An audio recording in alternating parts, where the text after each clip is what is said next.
Նախնշան, որ հանձնաժողովում այս նախագծին կարևորելով նախագիծը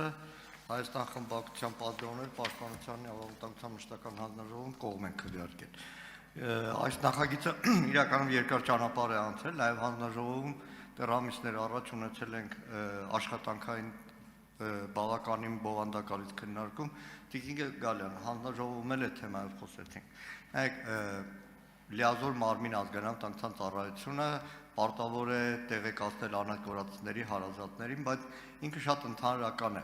Արդյոք հնարավորություն տեսնում եք առաջինից երկրորդ ընթերցում ինչ որ պարբերականություն սահմանի, դիցուք 3-4 ամիսում է, կես տարին մեկ, բայց նաև ազգային անվտանգության ծառայությունը պարտավորված լինի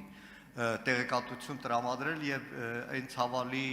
անցնող տարիների դեպքերը չլինեն, որ անհատգործների հարազատները ստիպված ձմեռ ամառով օրերն են անցկացնում մահացեի կամ կառավարության մոտ։ Շնորհակալություն հարցի համար։ Տեսեք, հիմա օրենսդրական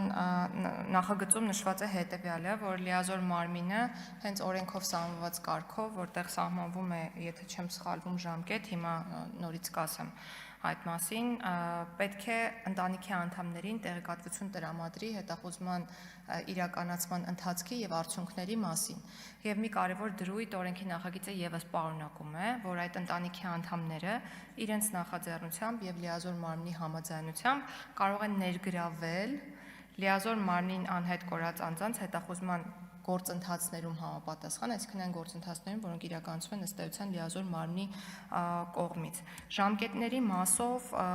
եթե կարգավորված չէ այս պահին, որովհետև բազմաթիվ քննարկումներ են տեղի ունեցել, հիմա չեմ հիշում,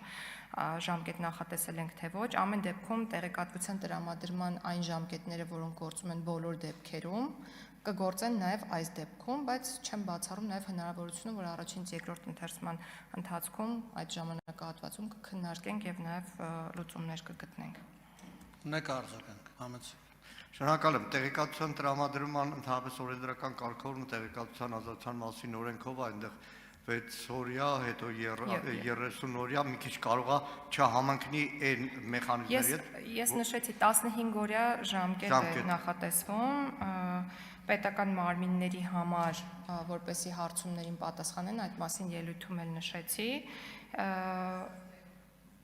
եւ 30 օրյա նույն ժամկետը ըստ էության